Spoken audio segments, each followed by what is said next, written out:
we are going to have a third speaker, which will be Dr. Risa Blair, and she'll be talking on something very unique that she hasn't talked about this week, and she'll be expanding, so I just wanted to change that in your program. So I want to welcome everybody to the IMCIC, and so I'm going to be the first speaker this morning, and so I'm going to let our second speaker introduce me, and then we will start off on our scheduled plan for today. Keynote speaker, and I introduce you Professor Suzanne Lunsford, and is Professor of Chemistry at Wright State University, and she is also the head of several projects of integrating research, education, and real-life problems. For more than 2 decades, I think she developed novel centered electrodes to detect heavy metals, and I know that her contribution would be very, very interesting. So I open the Thank floor you. for So today I'm going to be focusing on green technology, a global aspect needed for growing a technological economy. And the focus of this talk is, like he said, how do you interpret how to collaborate between industry and your university? And so what I'm trying to do is encourage my students to not only become engaged into the chemistry activities, but relate to everyday world problems such as green technology and green chemistry, which is a very highlighted topic. And how can we integrate that with the industrial process so our students can learn the technological skills that are needed? Even though they're going to be teachers, it's very vital that they know the technology, so as they're putting it into their classroom, they can actually allow our students to go out and be successful teachers and work with industry as well. So once the teachers learn about the different companies around our area in Dayton, Ohio, they can actually take their students on field trips to see the real-world instrumentation as we're talking about different techniques.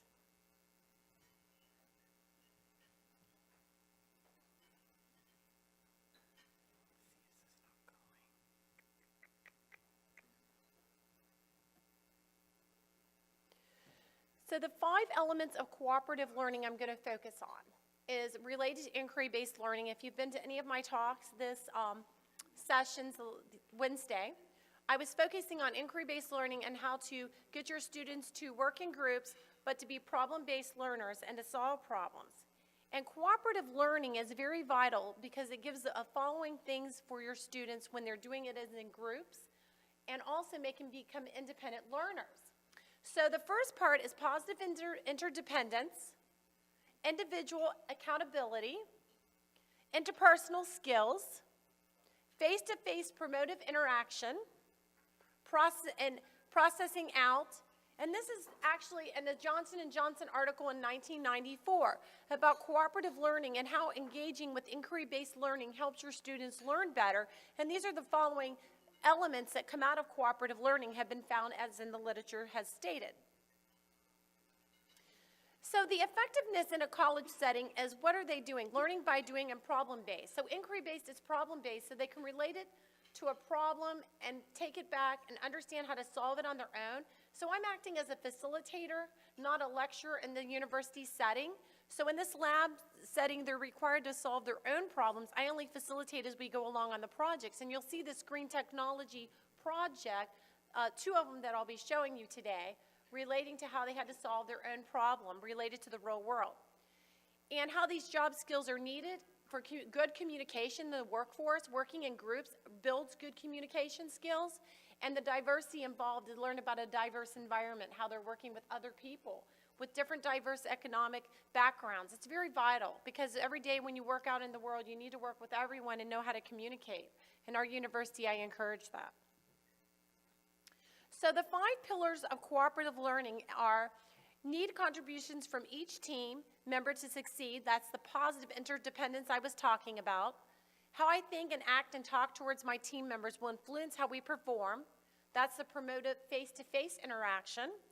Team members can help you by your performance, and contribution will determine success and individual accountability. The interpersonal social skills and team to reflect on performance to improve group processing.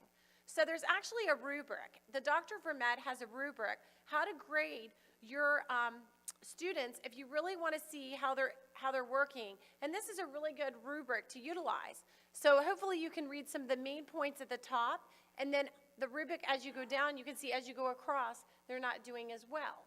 Has anybody heard of the Dr. Vermette rubric? Dr. Blair, have you ever utilized this before? Yes, and this I think is a good one because it really breaks down each step, how to know, for instance, time preparation. That's a very vital aspect, as Dr. Blair was talking about. Motivated students need to turn their time in, their project in on time. And I find that in the job industry, even when the teachers are not on time, that really sets a bad example for our students. So I like that part really to be in the rubric as well. The green technology. So today what I'm going to focus on is green technology and how to take materials in everyday life and recycle them. And that's what the process is. There's a website here that's great that I have cited here if you want to use that for future reference. So graphene is actually plastic materials you can use for solar panels, and that's recycling materials. But I think the best example was the inventor Richard W. Renfree did. He actually made plastic lumber. And so if you go back to the plastic industry, think about all the plastic you throw away. Over 120 tons, like there's 300 million pounds of plastic in your environment that are in the landfills. And this actually is saving 300 million pounds of plastic by utilizing those plastics for your wood. Instead of using like regular wood, you're using a composite wood made out of recycling materials of plastic. So has anybody ever seen this? So I would like Dr. Blair to pass this around. There's a sample going of wood versus the composite plastic to show you how exciting recyclable products can be. And so looking at this project, we asked students, could they please come up with a project? And I'm showing you the most inspirational student in the group, in one of the groups, that came up with a project that was very, very useful. This project has allowed the student to relate to real-world concept using granite. Granite is thrown into our landfills just like plastic. I don't know if you realize that. Once they cut a countertop for your kitchen, when they dispose it, they throw it into a landfill. So the student came up with the unique part of using granite to be recycled for like an infrastructure such as bridges or walks or patios. And how do we do that? And so this student, I will show you the data and how the student worked with industry to solve the problem, and it can be utilized maybe in the future as well as something if someone wanted to work further, how to improve it. But it shows you how novel students can be at thinking about building something from recyclable products. So even your railway, your docks, your bridges, your benches, so if you fill the material, the difference is it's going around the sample that Dr. Blair is showing you. The wood has it's going to get holes in it over time. It's weathered. That's about 8 years of weathering. To show you, we did an experiment that shows over time. So he actually went out and found 8 years of weathering for the wood versus 8 years of weathering for the plastic composite to show you the difference. And that's why he chose the granite project. So he had to back up what he was doing. So what are aggregates? Aggregates are composed of sand and gravel and crushed slag as well, and recycled concrete. And what you do there is that's how you make your walks. So his question was, how can we take the aggregate industry and not use, say, just only sand and gravel or calcium carbonate? How can we make and use it and granite and mix it together and maybe make the best product possible to recycle the granite? And this is green technology. This is going to conserve the environment, reduce man's impact on the earth by just throwing all the granite into the landfills. And so to build upon the significance that recycled particles react to form a new product, because you're going to see that later on he actually takes two polymers and he mixes them to create a new product. And so that we're going to emphasize the results of the new product, comparing different, we'll say, samples of ploy.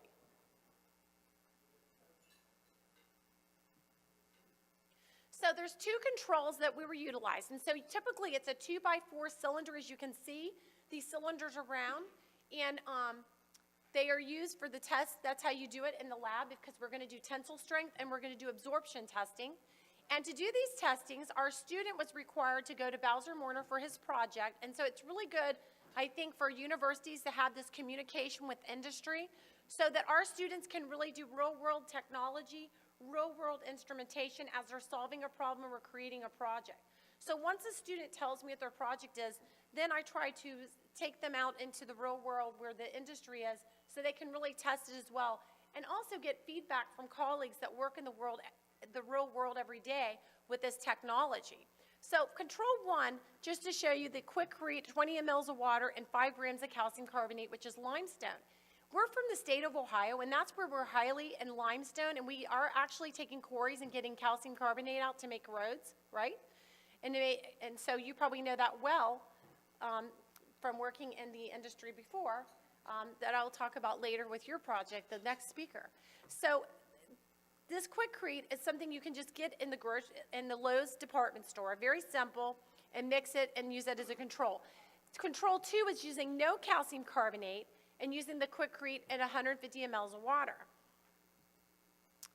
So this is sample A and sample B. There were several samples done. If you've seen the core samples we were showing, the 2x4 cylinders, there were probably maybe up to 40 samples. But what he had to do is he had to actually take pictures of the sample and look at the physical appearance. Which one had the best physical appearance and looked like it'd be the most durable for testing? Because obviously in industry, when you're paying someone to work, you can't test like 40 or 50 samples, so the student has to pick out which was the best, and the group did that. So sample A and sample B, I'm going to call sample 15 and sample 16 throughout the talk today. So sample 15, for instance, they were using 123 grams of Quikrete, 20 grams of granite, so there is our recycled granite that we're going to recycle. Does that make sense? This granite would have been thrown into the soil or landfills, but instead take 20 grams of that, mix it with Quikrete, use some aliphatic polyaspartic part A and 10 mLs of aliphatic polyaspartic part B. These are polymers that are utilized on some of our garage floorings. So they're mixing that to kind of adhere it together and make it react. Then they used 5 grams of calcium carbonate like you would do in the aggregate industry. Sample number 16, they used 1,300 grams of Quikrete, 200 grams of granite, and 75 milliliters of aliphatic polyaspartic A and 75 milliliters of aliphatic polyaspartic part B. And so what they found was, I'm going to focus on sample 16 because it had the best appearance at comparing 15 and 16. Those were the 2 best samples, was 15 and 16, according to the 40 samples that he had actually made. And so control A and control B, and then ploy A and ploy B are the same samples, but what you can look is the absorption. So control A and control B, the absorptions were really high values. The percent absorption, 65%, and say control B was 71%. With ploy A, it was 37% and 36%. So lower absorption for this particular sample. What does that mean for us? Well, maybe that means the tensile strength will be better as well. And actually, the tensile strength was not quite as great. If you look at control A and control B, the tensile strength is about 1640 for loading pounds, and say ploy A and ploy B. I mean, this is obviously a teaching major, but look, the data's close together. I mean, 1,400 to 1,100 because this is the first time running this experiment. But you can see that the loading weight's not as great.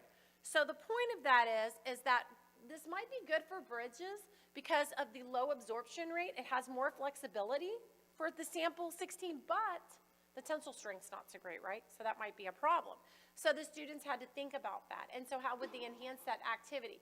Now, how does this relate to how this teacher actually created this activity in working with industry? Well, now what the teacher needs to do, because this particular group was a middle childhood group, they have to take this project and utilize it in their middle childhood curriculum, because that's the state standards. And now, because we're looking at mathematical ratios, can everyone see they were doing ratios of like this many grams to that many grams to that much water? So it's a mathematical problem.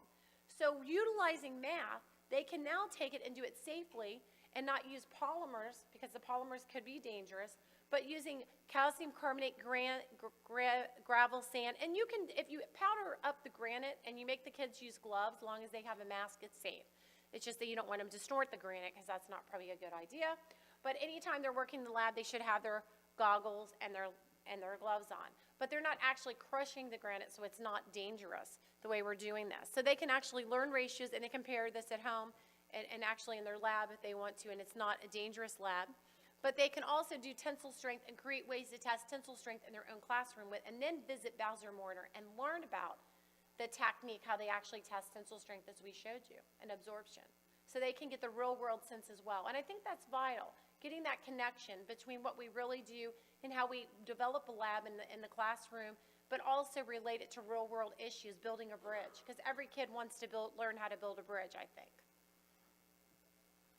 So this slide is green synthesis, and this is just another project to show you about green technology and how it's vital in our world.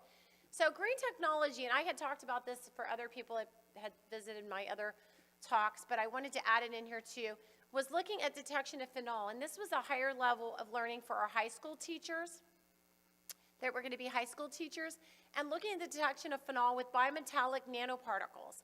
And so phenol is a very carcinogenic compound. It's found in our water, especially in like China and some of those areas, and we really, really need to be concerned about phenol contamination, even in the United States in some places.